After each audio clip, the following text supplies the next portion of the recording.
Assalamualaikum warahmatullahi wabarakatuh. Bismillahirrahmanirrahim. Perkenalkan, nama saya Muhammad Ilham Hasbullah, mahasiswa Fakultas Agama Islam Universitas Ibnu Khaldun Bogor. Pada kesempatan kali ini, saya akan mempresentasikan rangkuman materi-materi ulumul Quran dari materi 14 sampai materi 25 dengan dosen pembimbing Dr. Haji Ahmad Alim MA. Materi yang pertama yaitu Qiraah Sab'ah. Qiraah Sab'ah merujuk pada 7 cara membaca Al-Quran yang berbeda-beda. Setiap cara membaca ini memiliki aturan dan hukum tersendiri yang harus dipatuhi oleh para pembaca Al-Quran. Sejarah Qiraah Sab'ah. Qiraah Sab'ah berasal dari masa Rasulullah SAW dan para sahabatnya yang membacakan Al-Quran dengan cara yang berbeda-beda. Kemudian, pada masa Utsman bin Affan, beliau menyuruh Zaid bin Sabit dan 3 orang sahabat lainnya untuk menyalin Al-Quran dalam bentuk tulisan. Dalam proses ini, terjadi perbedaan dalam cara membaca Al-Quran yang diakui oleh Utsman bin Affan sebagai varian bacaan yang sah. Keutamaan Qiraah Sab'ah. Setiap membaca Al-Quran memiliki keutamaan tersendiri. Beberapa di antaranya adalah memperluas pemahaman kita tentang isi Al-Quran, menambah kekayaan bahasa Arab kita, menambah kecintaan kita kepada Al-Quran. Berikut adalah 7 qiraah sab'ah beserta nama pembacanya. Yang pertama, Nafi al-Madani. Yang kedua, Ibnu Katsir al-Makki. Yang ketiga, Ibnu Amir ad-Damashqi. Yang keempat, Abu Amir al-Basri. Yang kelima, Asim al-Kufi. Dan yang terakhir, Hamzah al-Kufi. Kesimpulannya, dalam presentasi materi yang pertama ini, saya telah membahas tentang qiraah sab'ah dalam ilmu ulumul Quran. Semoga presentasi ini dapat menambah pemahaman kita tentang Al-Quran dan semakin mencintai Al-Quran. Lanjut ke materi yang kedua, yaitu perintah dan larangan dalam Al-Quran. Al-Quran adalah kitab suci umat Islam yang menjadi pedoman dalam kehidupan manusia. Kitab suci ini berisi ajaran-ajaran yang sangat berharga dan mampu membimbing manusia dalam setiap aspek kehidupannya. Salah satu aspek yang dijelaskan dalam Al-Quran adalah perintah dan larangan. Dalam presentasi kali ini, saya akan membahas lebih lanjut mengenai perintah dan larangan yang ada dalam Al-Quran. Perintah dalam Al-Quran: menjaga keimanan dan ketakwaan kepada Allah. Itu yang pertama. Keimanan dan ketakwaan kepada Allah Subhanahu wa Ta'ala merupakan fondasi utama dalam kehidupan seorang muslim. Dalam Al-Quran, Allah Subhanahu wa Ta'ala memberikan berbagai perintah untuk menguatkan keimanan dan ketakwaan seorang muslim, seperti membaca Al-Quran, berdoa, dan memperbanyak ibadah. Hal tersebut telah dijelaskan oleh Allah Subhanahu wa Ta'ala dalam surat Al-Baqarah ayat 165. Perintah yang kedua yaitu menjaga hubungan dengan sesama manusia, termasuk keluarga, tetangga, dan lingkungan sekitar. Al-Quran juga menekankan pentingnya menjaga hubungan dengan sesama manusia. Sebagai umat Islam, kita diwajibkan untuk berbuat baik kepada orang lain, termasuk keluarga, tetangga, dan lingkungan sekitar. Dalam Al-Quran, Allah Subhanahu wa Ta'ala juga menekankan pentingnya memperkuat silaturahmi antar sesama manusia. Hal tersebut dijelaskan oleh Allah Subhanahu wa Ta'ala dalam surat Al-Ankabut ayat 45.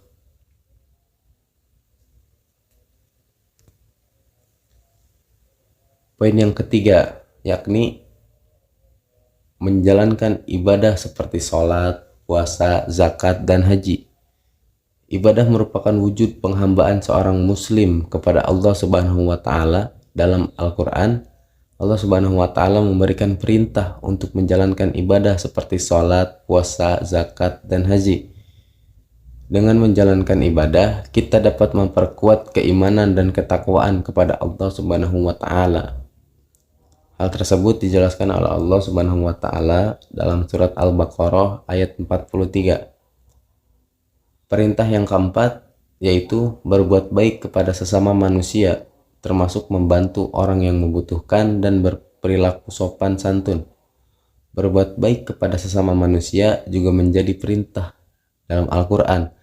Sebagai umat Islam, kita diwajibkan untuk membantu orang yang membutuhkan dan berperilaku sopan santun.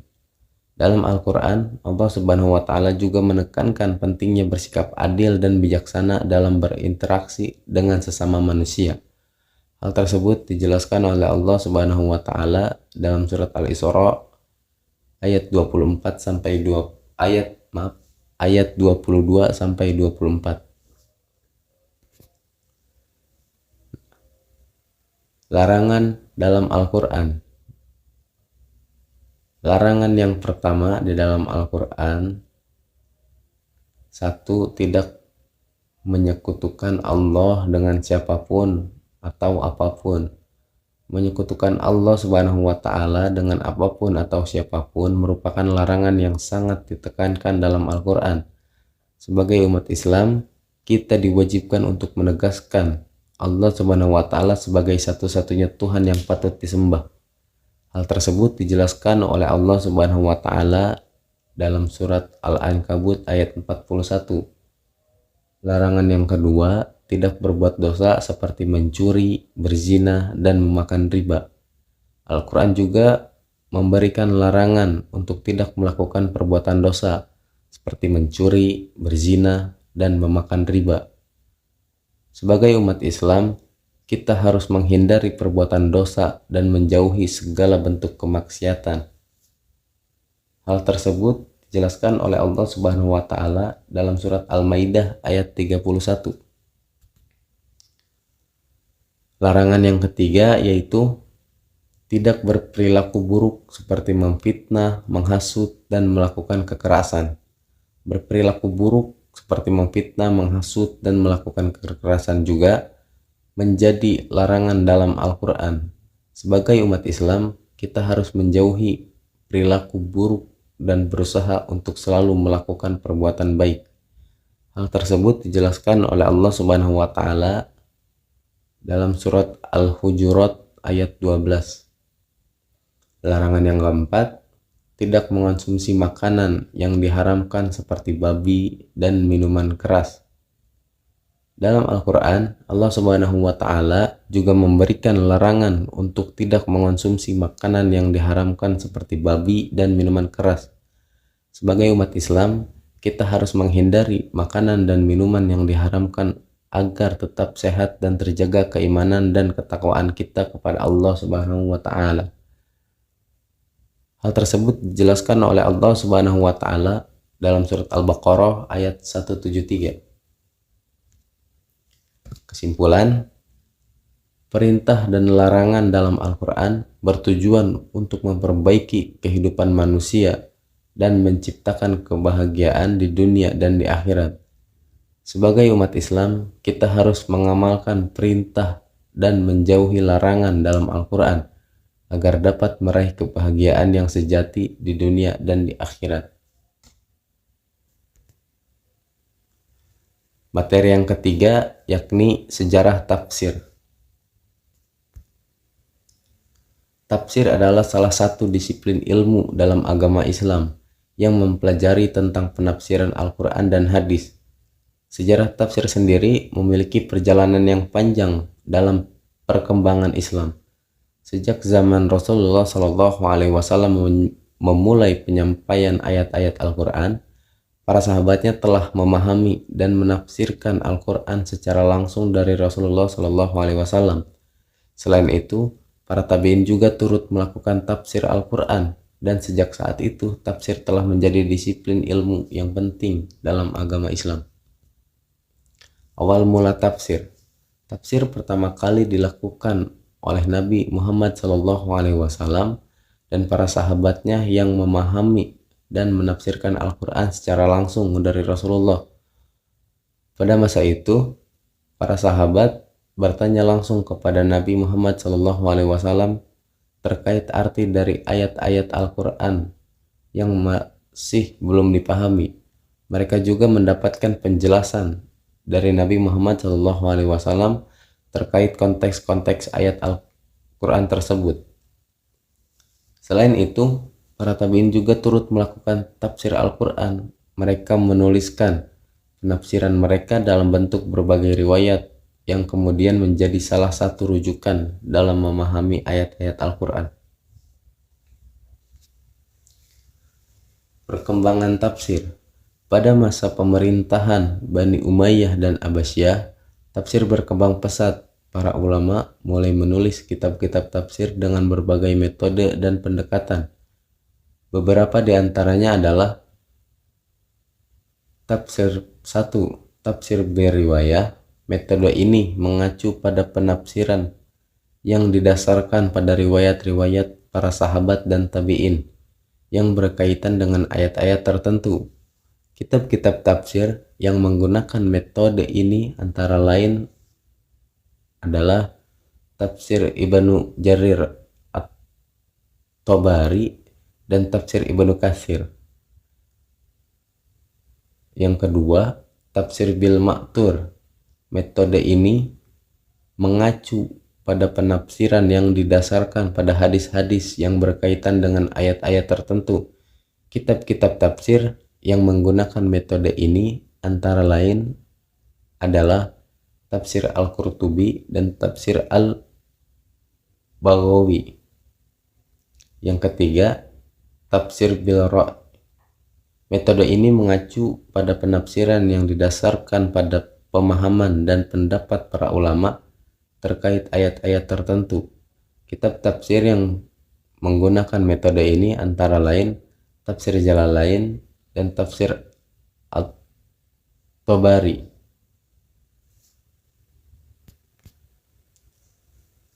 Tokoh-tokoh tafsir. Beberapa tokoh besar yang terkenal dalam bidang tafsir antara lain 1. Ibnu Katsir. Beliau adalah seorang ulama besar dari abad ke-8 Hijriah. Kitab tafsirnya yang terkenal adalah Tafsir Ibnu Katsir yang mencakup seluruh ayat-ayat Al-Quran. Yang kedua, Al-Qurtubi. Beliau adalah seorang ulama besar dari abad ke-7 Hijriah. Kitab tafsirnya yang terkenal adalah Tafsir Al-Qurtubi yang membahas ayat-ayat Al-Quran dengan berbagai pendekatan. Yang ketiga adalah Al-Tabari. Beliau adalah seorang ulama besar dari abad ke-3 Hijriah.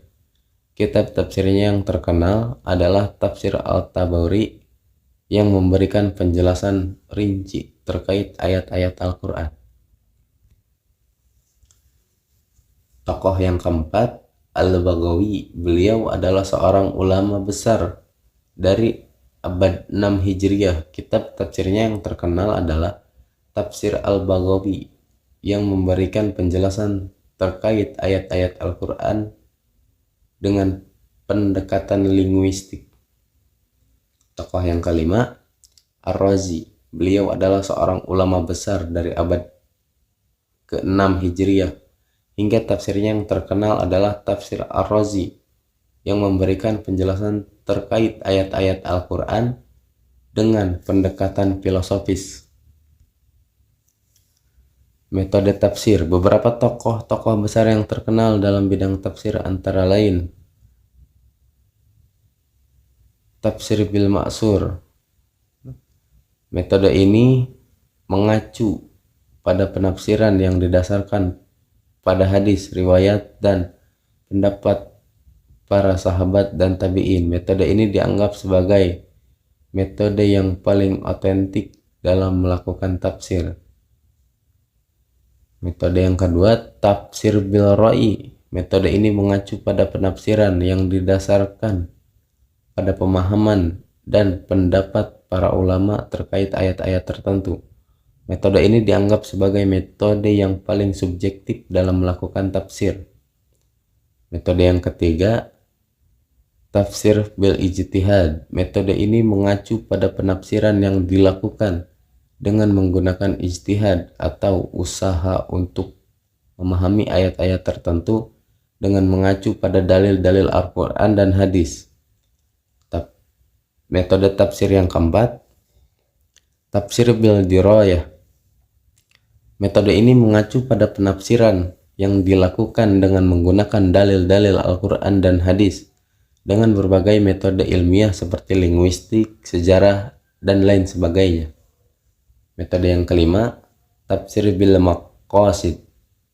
Metode ini mengacu pada penafsiran yang dilakukan dengan mengacu pada tujuan-tujuan syariat Islam atau maqasid syariah yang terkandung dalam ayat-ayat Al-Quran.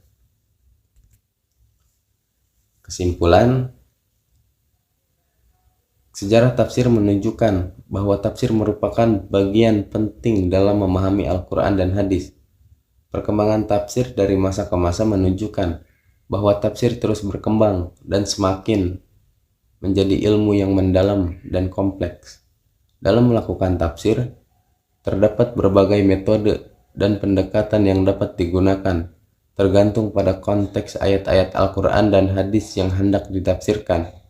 Oleh karena itu, penting bagi para ulama dan umat Islam untuk terus mempelajari dan memahami tafsir Al-Quran dan hadis untuk dapat memperoleh pemahaman yang lebih dalam dan utuh mengenai ajaran Islam. Lanjut ke materi yang keempat, yaitu metodologi tafsir. Metodologi tafsir adalah suatu pendekatan yang digunakan untuk memahami dan menafsirkan ayat-ayat Al-Quran. Dalam presentasi ini, kita akan membahas beberapa metodologi tafsir yang umum digunakan. Yang pertama, metodologi tafsir maudhu'i. Metodologi tafsir maudhu'i didasarkan pada asumsi bahwa ayat-ayat Al-Quran harus diinterpretasikan dalam konteks sejarah dan sosialnya. Metodologi ini berfokus pada pemahaman makna ayat-ayat Al-Quran melalui analisis konteks sejarah dan sosialnya. Poin yang kedua, metodologi tafsir tahlili. Metodologi tafsir tahlili berfokus pada analisis kata per kata dalam ayat-ayat Al-Quran. Metodologi ini mengasumsikan bahwa makna ayat-ayat Al-Quran dapat dipahami melalui analisis kata per kata dan hubungan antara kata-kata tersebut. Yang ketiga, metodologi tafsir maudhu'i dan tahlili. Metodologi tafsir maudhu'i dan tahlili menggabungkan pendekatan metodologi tafsir maudhu'i dan tafsir tahlili. Metodologi ini mengasumsikan bahwa makna ayat-ayat Al-Quran dapat dipahami melalui analisis konteks sejarah dan sosialnya, serta analisis kata per kata dalam ayat-ayat tersebut. Kesimpulannya, metodologi tafsir sangat penting dalam memahami dan menafsirkan ayat-ayat Al-Quran. Dalam presentasi ini, kita telah membahas beberapa metodologi tafsir yang umum digunakan.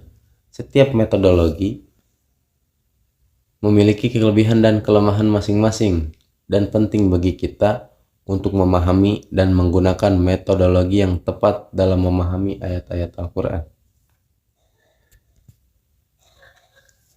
Materi yang kelima, yakni tafsir maqasidi. Tafsir maqasidi adalah salah satu metode tafsir Al-Quran yang dikembangkan oleh para ulama Islam.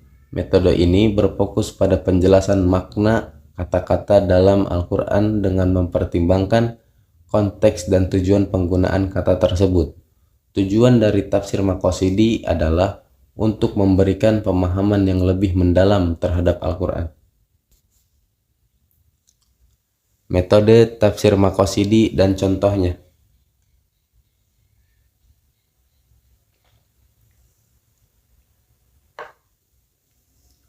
Tafsir maqasidi menggunakan 3 metode utama untuk menganalisis Al-Quran: metode linguistik, metode historis, dan metode filosofis.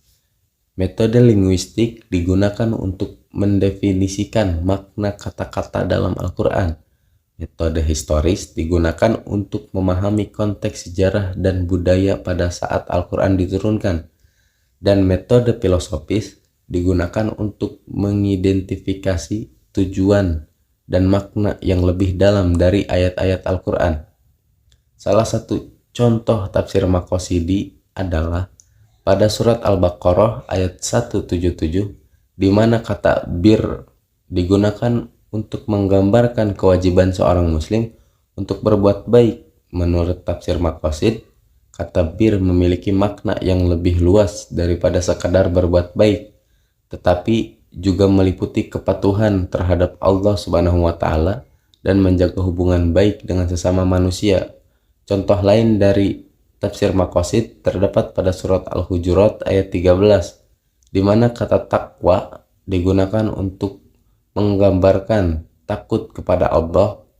Menurut tafsir maqasid, kata takwa juga mencakup kepatuhan terhadap Allah Subhanahu wa Ta'ala dan menjauhi segala bentuk kemaksiatan. Kelebihan tafsir maqasid adalah tafsir maqasid memiliki beberapa kelebihan dibandingkan dengan metode tafsir lainnya.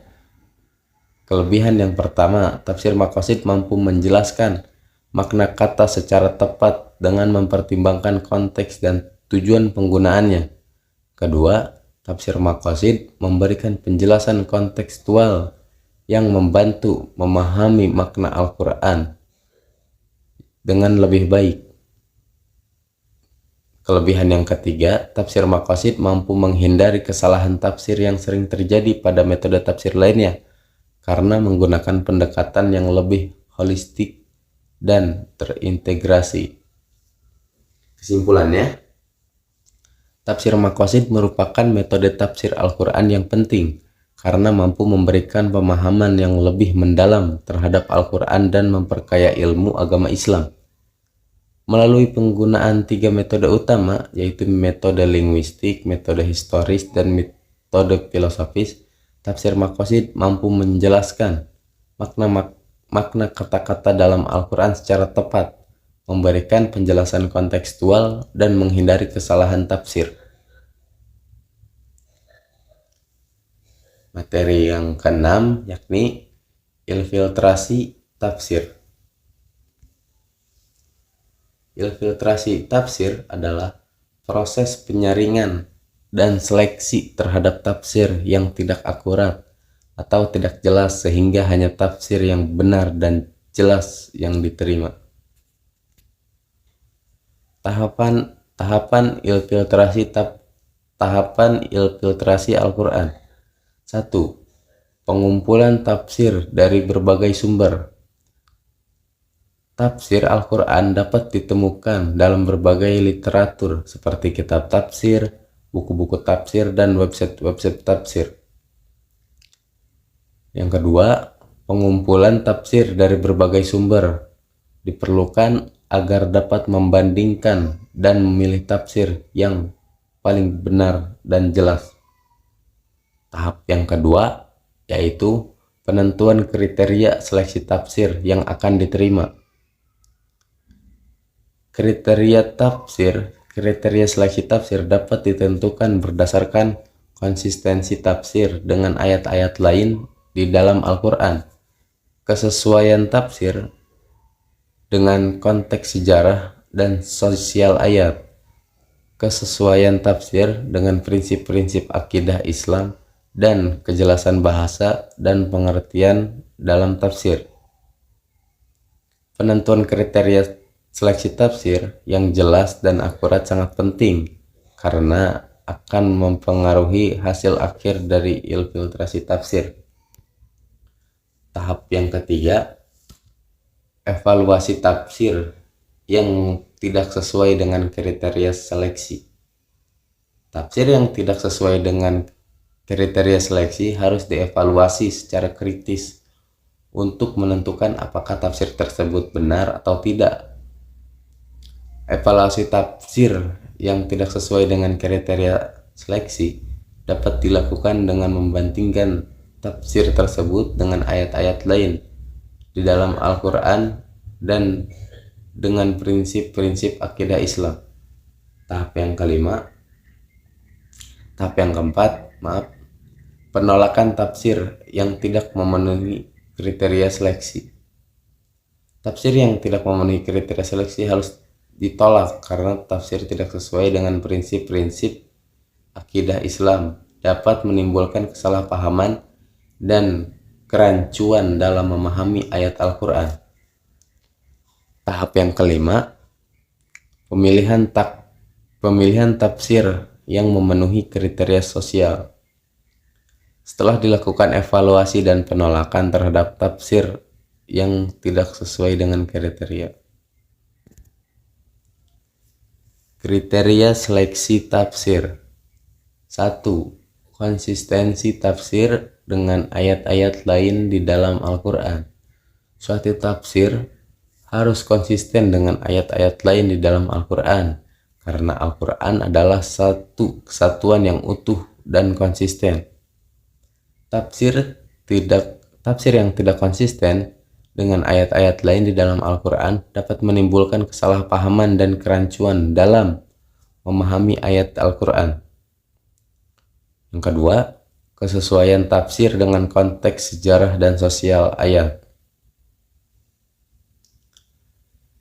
Suatu tafsir harus sesuai dengan konteks sejarah dan sosial Islam, karena konteks tersebut dapat mempengaruhi pemahaman terhadap Al-Quran. Tafsir yang tidak sesuai dengan konteks sejarah dan sosial ayat dapat menimbulkan kesalahpahaman dan kerancuan dalam memahami ayat Al-Quran. Yang ketiga,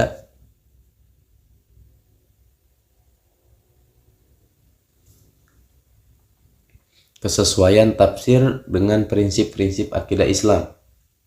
Suatu tafsir harus sesuai dengan prinsip-prinsip akidah Islam, karena Al-Quran adalah kitab suci umat Islam. Tafsir yang tidak sesuai dengan prinsip-prinsip akidah Islam dapat menimbulkan kesalahpahaman dan kerancuan dalam memahami ayat Al-Quran. Yang keempat, kejelasan bahasa dan pengertian dalam tafsir. Suatu tafsir harus menggunakan bahasa yang jelas dan mudah dipahami karena Al-Quran diturunkan dalam bahasa Arab yang kaya akan makna. Tafsir yang tidak jelas dan sulit dipahami dapat menimbulkan kesalahpahaman dan kerancuan dalam memahami ayat-ayat Al-Quran. Manfaat infiltrasi tafsir. 1. Terjaganya keakuratan tafsir Al-Quran. Dengan melakukan infiltrasi tafsir, kita dapat memastikan bahwa tafsir yang diterima benar dan sesuai dengan prinsip-prinsip akidah Islam. Yang kedua, menghindari kesalahpahaman dalam memahami ayat Al-Quran. Tafsir yang tidak benar atau tidak jelas dapat menimbulkan kesalahpahaman dalam memahami ayat Al-Quran. Dengan melakukan infiltrasi tafsir, kita dapat menghindari kesalahpahaman dalam memahami ayat Al-Quran. Yang ketiga, mengingatkan kualitas pemahaman dan pengalaman ajaran Al-Quran. Dengan menggunakan tafsir yang benar dan jelas, kita dapat meningkatkan kualitas pemahaman dan pengalaman ajaran Al-Quran. Contoh tafsir yang diinfiltrasi. Yang pertama, tafsir yang bertentangan dengan akidah Islam.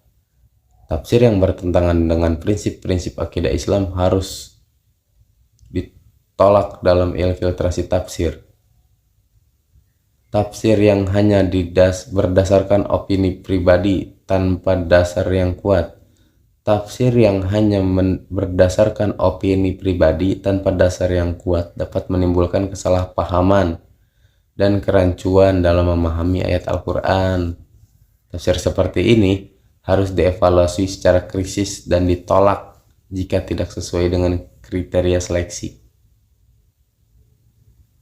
Yang ketiga, tafsir yang tidak konsisten dengan ayat-ayat lain di dalam Al-Quran. Tafsir yang tidak konsisten dengan ayat-ayat lain di dalam Al-Quran dapat menimbulkan kesalahpahaman dan kerancuan dalam memahami ayat Al-Quran. Tafsir seperti ini harus dievaluasi secara kritis dan ditolak jika tidak sesuai dengan kriteria seleksi. Kesimpulannya, infiltrasi tafsir merupakan proses yang penting dalam menjaga keakuratan dan kejelasan tafsir Al-Quran. Dengan melakukan infiltrasi tafsir, kita dapat memastikan bahwa tafsir yang diterima dan benar sesuai dengan prinsip-prinsip akidah Islam. Hal ini dapat menghindari kesalahpahaman dalam memahami ayat-ayat Al-Quran dan meningkatkan kualitas pemahaman dan pengalaman ajaran Al-Quran. Materi yang ketujuh, hukum terjemah Al-Quran.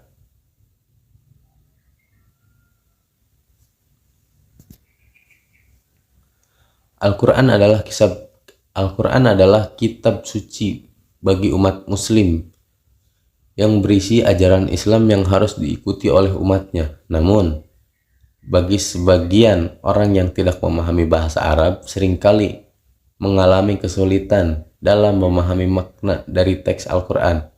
Oleh karena itu, terjemah Al-Quran menjadi solusi bagi umat muslim yang tidak memahami bahasa Arab. Terjemah Al-Quran adalah usaha untuk memindahkan konsep dan makna teks asli Al-Quran ke dalam bahasa yang berbeda. Terjemah Al-Quran menjadi cara mudah bagi umat muslim untuk memahami makna dari Al-Quran.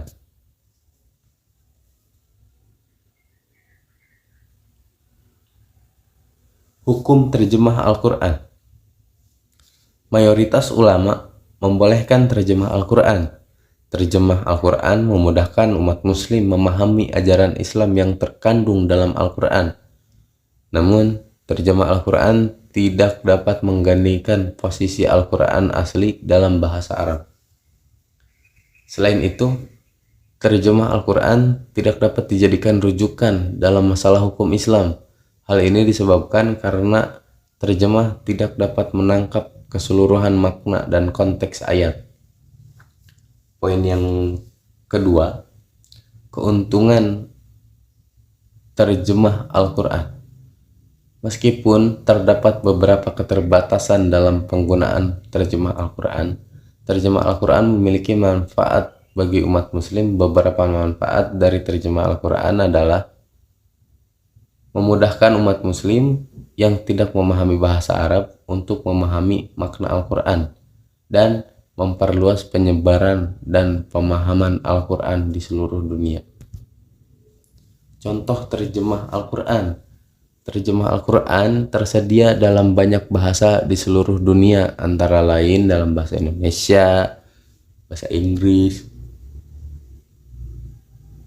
Spanyol, bahasa Mandarin, dan masih banyak lagi. Kesimpulannya, terjemah Al-Quran telah membantu umat muslim memahami makna Al-Quran, terutama bagi yang tidak memahami bahasa Arab. Meskipun memiliki beberapa keterbatasan, terjemah Al-Quran tetap diperbolehkan dan bermanfaat bagi umat Islam. Namun, pemahaman bahasa Arab dan konteks ayat asli Al-Quran tetap diperlukan dalam memahami Al-Quran secara utuh. Materi ke-8 yaitu keutamaan surat dalam Al-Quran. Al-Quran adalah kitab suci umat Islam yang menjadi pedoman hidup dalam menjalani kehidupan di dunia dan di akhirat. Di dalam Al-Quran terdapat 114 surat yang masing-masing memiliki keutamaan dan manfaat yang sangat penting bagi kehidupan manusia. Di slide selanjutnya adalah beberapa keutamaan surat dalam Al-Quran. Dalam surat Al-Fatihah, surat Al-Fatihah adalah surat yang paling utama dalam Al-Quran dan menjadi syarat syahnya sholat.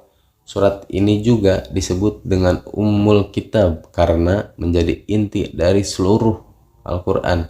Surat Al-Fatihah berisi tentang pengagungan kepada Allah Subhanahu wa Ta'ala dan pengakuan akan kebesarannya, permohonan petunjuk dan keberkahannya, serta peringatan tentang dosa dan kesesatan. Keutamaan surat Al-Baqarah. Surat Al-Baqarah adalah surat yang paling panjang dalam Al-Quran dan memuat banyak hukum, kisah, dan pelajaran moral yang penting untuk dipahami. Surat ini juga berisi tentang iman, akhlak, dan kebijaksanaan dalam berbagai aspek kehidupan. Salah satu keutamaan surat Al-Baqarah adalah sebagai pelindung dari kejahatan dan gangguan setan.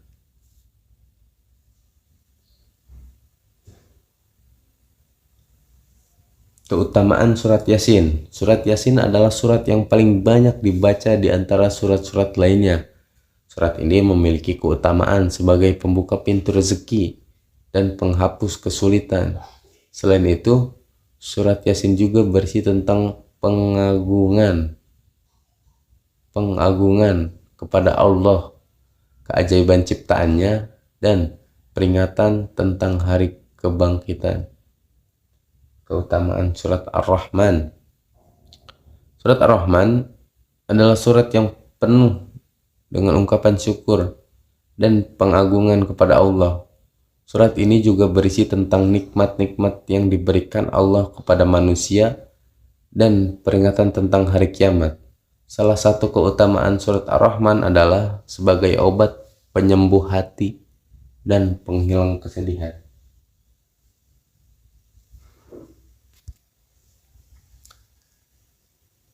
Keutamaan surat Al-Waqiah. Al-Waqiah adalah surat yang memuat keterangan tentang hari kiamat dan kehidupan akhirat. Surat ini memiliki keutamaan sebagai pembuka pintu kebaikan dan jaminan keberkahan hidup. Selain itu, surat Al-Waqiah juga berisi tentang pengagungan kepada Allah, pengertian tentang dosa dan kesesatan, dan kisah-kisah para nabi. Keutamaan surat Al-Kahfi.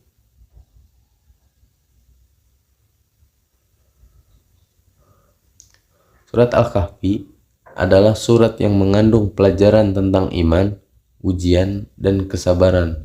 Surat ini juga berisi kisah-kisah para nabi dan peringatan tentang kejahatan dunia. Salah satu keutamaan surat Al-Kahfi adalah sebagai pelindung dari fitnah dan kejahatan dunia. Kesimpulannya, dengan memahami keutamaan surat dalam Al-Quran, kita dapat lebih menghargai dan memperdalam pemahaman terhadap kitab suci ini. Semoga Allah senantiasa memberikan hidayah dan keberkahan kepada kita dalam menjalankan kehidupan sehari-hari. Amin. Materi yang ke-9 yaitu metode tafsir tahlili. Tafsir tahlili adalah metode tafsir yang berusaha untuk memahami makna ayat-ayat Al-Quran secara menyeluruh dan terperinci. Metode ini menekankan bahwa penguraian makna ayat-ayat Al-Quran secara detail dan komprehensif. Pada penafsir akan menguraikan makna setiap kata dalam ayat tersebut, kemudian merangkainya secara keseluruhan.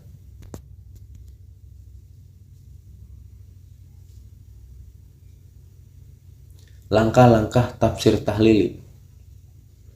Berikut adalah langkah-langkah dalam melakukan tafsir tahlili. membaca ayat-ayat Al-Quran secara keseluruhan, mengidentifikasi kata-kata yang kurang dimengerti, mencari makna dari kata-kata tersebut dalam bahasa Arab, menganalisis konteks ayat-ayat tersebut, menafsirkan ayat-ayat tersebut dengan memperhatikan makna kata-kata dan konteks ayat-ayat tersebut. Dalam melakukan tafsir tahlili, penting untuk memperhatikan setiap langkah dengan seksama. Hal ini dikarenakan setiap langkah memiliki peranan yang penting dalam memahami makna ayat-ayat Al-Quran. Kelebihan tafsir tahlili. Berikut adalah beberapa kelebihan dari metode tafsir tahlili. Yang pertama, memperoleh pemahaman yang lebih komprehensif. Metode tafsir tahlili memungkinkan kita untuk memahami makna ayat-ayat Al-Quran dengan lebih terperinci dan komprehensif. Hal ini dikarenakan proses tafsir tahlili melibatkan penguraian makna setiap kata dalam ayat tersebut, sehingga kita dapat memahami makna keseluruhan ayat dengan lebih baik. Yang kedua, mampu menghasilkan pemahaman tentang makna ayat-ayat secara menyeluruh.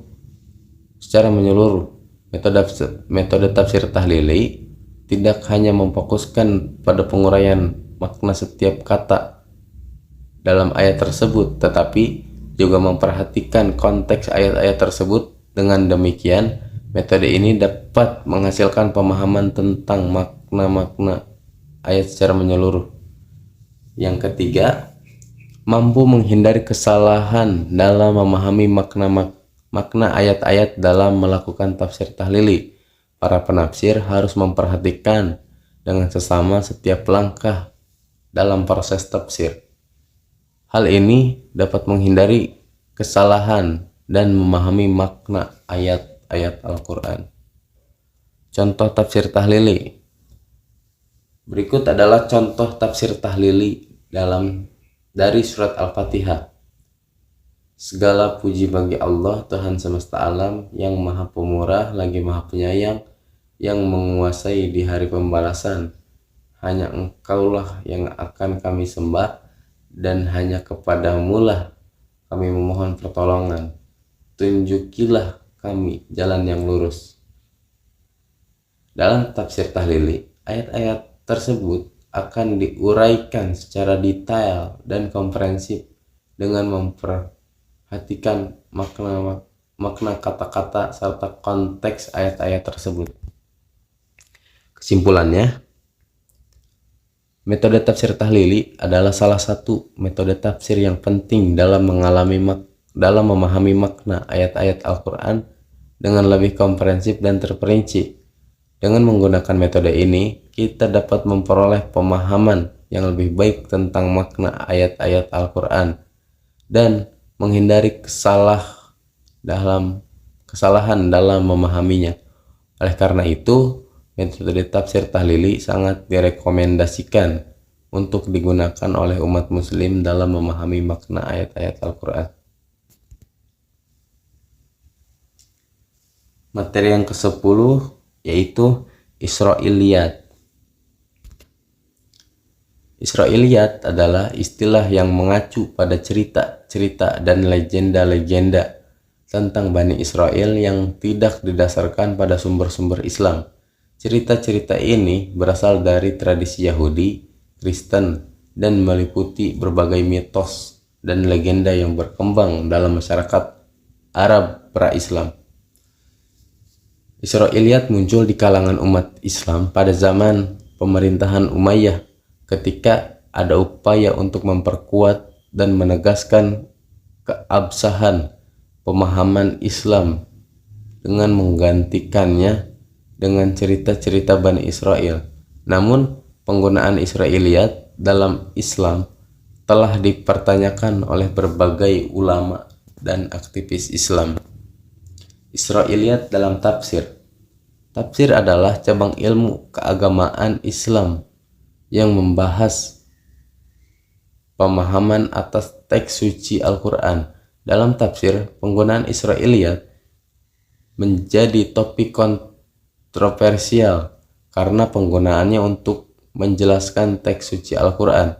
Sejumlah ulama menentang penggunaan Israiliyat dalam tafsir karena dianggap tidak dapat dipertanggungjawabkan dalam agama Islam. Penggunaan Israiliyat dalam tafsir Al-Quran. Penggunaan Israiliyat dalam tafsir Al-Quran telah menjadi topik kontroversial selama berabad-abad. Beberapa ulama memperdebatkan keabsahan penggunaan Israiliyat dalam tafsir Al-Quran, sementara yang lain menganggapnya sebagai bagian dari warisan keagamaan dan budaya Islam. Kritik terhadap penggunaan Israiliyat dalam tafsir Al-Quran. Ada beberapa kritik terhadap penggunaan Israiliyat dalam tafsir Al-Quran. Beberapa ulama percaya bahwa penggunaan Israiliyat dapat menyebabkan kesalahan interpretasi dan mengarahkan pemahaman yang salah dari teks suci Al-Quran. Israiliyat dalam hadis. Hadis adalah sumber kedua agama Islam setelah Al-Quran. Hadis mengandung berbagai kisah dan ajaran yang diberikan oleh Nabi Muhammad SAW. Dalam hadis, penggunaan Israiliyat juga menjadi topik kontroversial. Kritik terhadap penggunaan Israiliyat dalam tafsir Quran. Ada beberapa kritik terhadap penggunaan Israiliyat dalam tafsir Quran. Beberapa ulama percaya bahwa penggunaan Israiliyat dapat menyebabkan kesalahan interpretasi dan mengarahkan pemahaman yang salah dari teks suci Al-Quran. Israiliyat dalam hadis dan penggunaannya. Hadis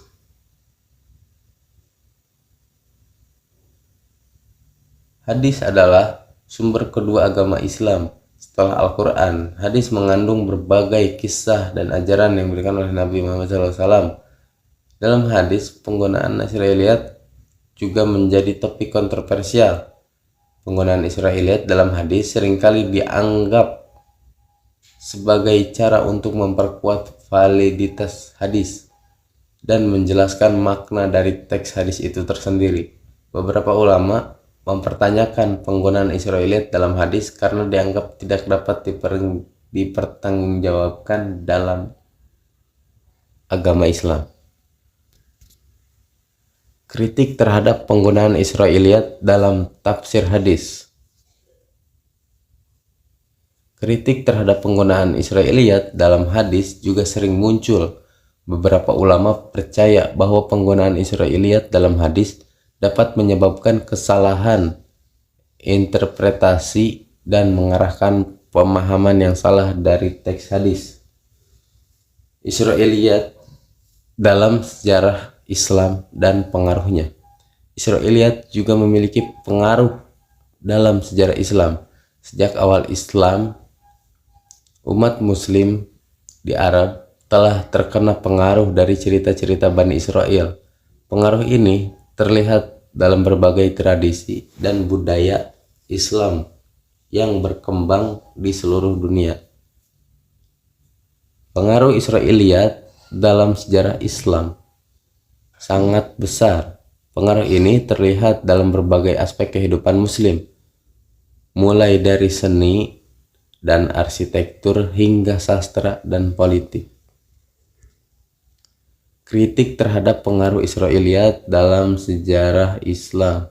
Kritik terhadap pengaruh Israiliyat dalam sejarah Islam juga sering muncul. Beberapa ulama percaya bahwa pengaruh Israiliyat dapat menyebabkan kesalahan interpretasi dan mengarahkan pemahaman yang salah dari teks suci Al-Quran. Kesimpulannya, Israiliyat adalah topik yang penting dan dalam pemahaman agama Islam.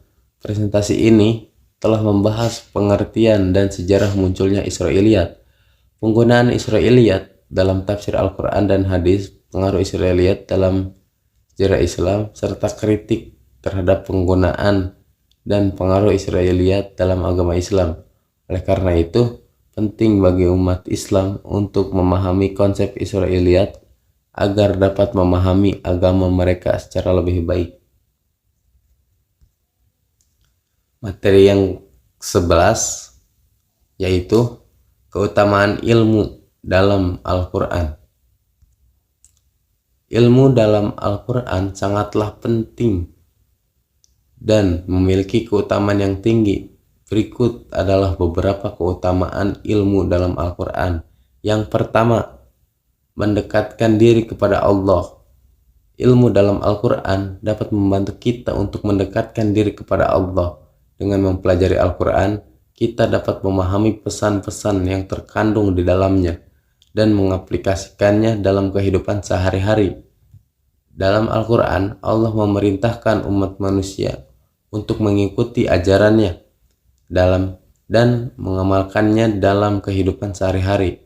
Dengan mempelajari Al-Quran, kita dapat memahami tuntunan Allah dan mengaplikasikannya dalam kehidupan sehari-hari, sehingga kita dapat mendekatkan diri kepada Allah. Yang kedua, menjadi insan yang berakhlak mulia. Al-Quran juga mengajarkan akhlak yang mulia, dan ilmu dalam Al-Quran dapat membantu kita untuk mengembangkan akhlak yang baik. Dengan memahami pesan-pesan Al-Quran, kita dapat menjadi insan yang berakhlak mulia dan bermanfaat bagi masyarakat. Yang ketiga, menjadi pemimpin yang lebih baik, Ilmu dalam Al-Quran dapat membantu kita untuk menjadi pemimpin yang baik. Al-Quran mengajarkan prinsip-prinsip kepemimpinan yang dapat diaplikasikan dalam berbagai bidang, baik itu bidang politik, bisnis, atau sosial. Dalam Al-Quran, Allah memerintahkan umat manusia untuk memilih pemimpin yang adil dan bertakwa. Dengan mempelajari Al-Quran, kita dapat memahami prinsip-prinsip kepemimpinan yang baik dan mengaplikasikannya dalam berbagai bidang, sehingga kita dapat menjadi pemimpin yang baik dan adil. Yang keempat, menjadi pribadi yang sukses di dunia dan di akhirat. Ilmu dalam Al-Quran dapat membantu kita untuk meraih kesuksesan di dunia dan di akhirat. Dengan mempelajari Al-Quran, kita dapat memahami tujuan hidup kita, yaitu untuk beribadah kepada Allah dan bermanfaat bagi manusia. Adapun landasan dalil dari poin 1 sampai 4 tadi, untuk poin yang pertama, Allah akan meninggikan orang-orang yang beriman di antara kamu dan orang yang diberi ilmu pengetahuan beberapa derajat. Quran Surat Al-Mujadalah ayat 11. Yang kedua, hanya orang-orang yang berilmu sajalah yang dapat mengambil pelajaran dari ayat-ayat Allah. Quran Surat Al-Mu'minun ayat 76. Yang ketiga, berimanlah kalian semua kepada Allah dan Rasulnya, dan kepada kitab yang telah Allah turunkan kepada Rasulnya, serta kepada kitab yang telah diturunkan sebelumnya. Barang siapa yang tidak beriman kepada Allah dan Rasulnya serta kitab-kitabnya yang telah diturunkan kepada Rasulnya, maka orang itu akan kami siksa dengan siksa yang pedih. Yang keempat, dan janganlah kau mengikuti sesuatu yang kamu tidak mempunyai pengetahuan tentangnya. Sesungguhnya pendengaran, penglihatan, dan hati semuanya itu akan diminta pertanggungjawabannya. Quran Surat Al-Isra ayat 36. Mungkin sekian presentasi dari saya. Kurang lebihnya mohon dimaafkan. Wassalamualaikum warahmatullahi wabarakatuh.